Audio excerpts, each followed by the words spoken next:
छत्तीसगढ़ में बड़े बड़े वादे करने वाली ट्रिपल इंजन की सरकार इन दिनों चिरमिरी सड़कों को मरम्मत करने में असफल होती नजर आ रही है।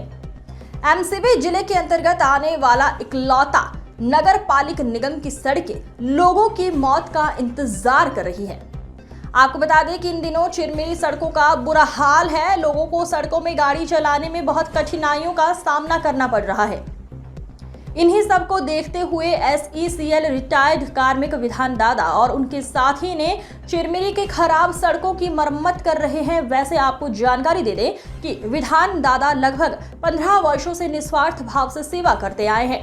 आपको बता दें कि कांग्रेस पार्टी के सभी साथियों ने यह फैसला लिया कि विधान दादा के साथ मिलकर पूरे चिरमिरी की सड़कों की मरम्मत करेंगे, क्योंकि छत्तीसगढ़ में भाजपा की ट्रिपल इंजन की सरकार ने अपनी आंखों पर काली पट्टी बांध ली है। इसलिए चिरमिरी की सभी सड़कों पर अब मरम्मत करेंगे। साथ ही साथ कांग्रेस पार्टी के कार्यकर्ताओं ने विधान दादा को श्रीफल एवं माला पहनाकर सम्मानित किया। आपने एक रिटायर्ड कर्मचारी विधान दादा को सम्मानित किया श्रीफल देके, इसके बारे में थोड़ा जानकारी दीजिएगा। देखिए, बहुत दुर्भाग्य का विषय है कि 2 साल से हमारे शहर में और हमारे प्रदेश में डबल इंजन ट्रिपल इंजन की सरकार है। बावजूद इसके जो चिरमिरी के गड्ढे हैं उसको एक रिटायर्ड कॉलरी कर्मचारी समाज सेवी विधान दादा के द्वारा भरा जाना, ये उनके मुंह पे तमाचा है। और हमको इस बात से बहुत ही पीड़ा हुई कि एक आम आदमी जो कि सरकार का काम कर रहा है, हमने आकर उनको साधुवाद दिया, उनका श्रीफल और माल्यार्पण कर उनको सम्मानित किया। और इस मुहिम में हमने उनका साथ देने का आज वचन दिया कि अगर कल से आपको कहीं पे भी ऐसी ज़रूरत है तो हम कांग्रेस सभी नेतागण, पार्षदगण, नेता प्रतिपक्ष जी के नेतृत्व में उनका साथ देंगे। और सरकार को भी एक ही मैसेज है, संदेश है कि आपका जो काम है, आप सो रहे हैं। 2 साल से चिरमिरी की जनता का आपने वोट लिया है। विधानसभा चुनाव में आपको 13,000 की लीड मिली, आपको नगरीय निकाय चुनाव में लीड मिली। बावजूद उसके जो खस्ता हाल है चिरमिरी की सड़कों का, पानी का, बिजली का, रात को लाइट गोल रहती है, सफाई व्यवस्था का, ये सब चीज़ों को आप करिए, आप अपनी जिम्मेदारी का निर्वहन करिए, अन्यथा हम सड़क पर उग्र आंदोलन हेतु बाध्य होंगे। पीछे देखा जा रहा है एक कर्मचारी, प्राइवेट कर्मचारी हैं, गड्ढे को भर रहे हैं, इसके बारे में क्या कहना चाहेंगे? इसके बारे में मैं यही कहूँगी कि जो हमारी नगरीय निकाय चिरमिरी की जो शहर सरकार है और छत्तीसगढ़ की प्रदेश सरकार है, वो पूरी तरह से विफल है अपने हर एक काम पे।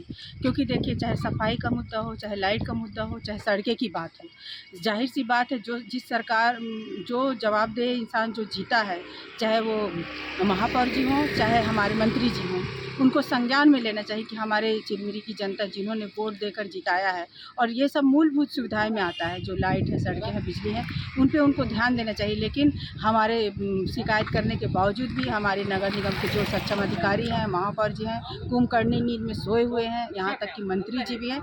हमारे आज विधान जो दादा हैं, उनको बेचारे वो रिटायर कर्मचारी हैं, वो जनता को सेवा दे रहे हैं। सोचिए, गड्ढा को पाट रहे हैं, जहाँ भी आप देखेंगे वो गड्ढा को पाट रहे हैं।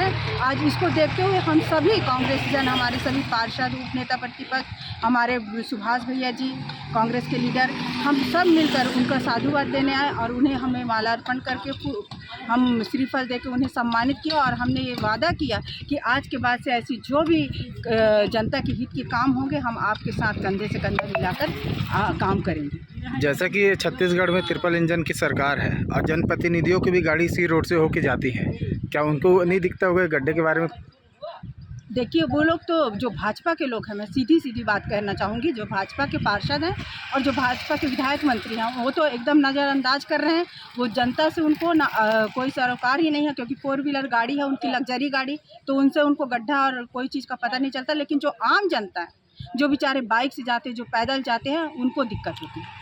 मतलब ये मान सकते हैं कि सड़क भी प्रशासन, शासन मौत का इंतजार कर रहे हैं। बिल्कुल बिल्कुल, मैंने अभी भी महापौर से टेलीफोन में बात की। उन्होंने कहा कि पानी गिर रहा था, तो पानी तो गिरते रहेगा, लेकिन जब धूप निकलता तो हमें इस काम को करना चाहिए। हम ये थोड़ी ना देखेंगे कि जब तक कोई इंसान मर जाएगा उसके बाद हम सक्रिय होंगे, ये गलत बात है।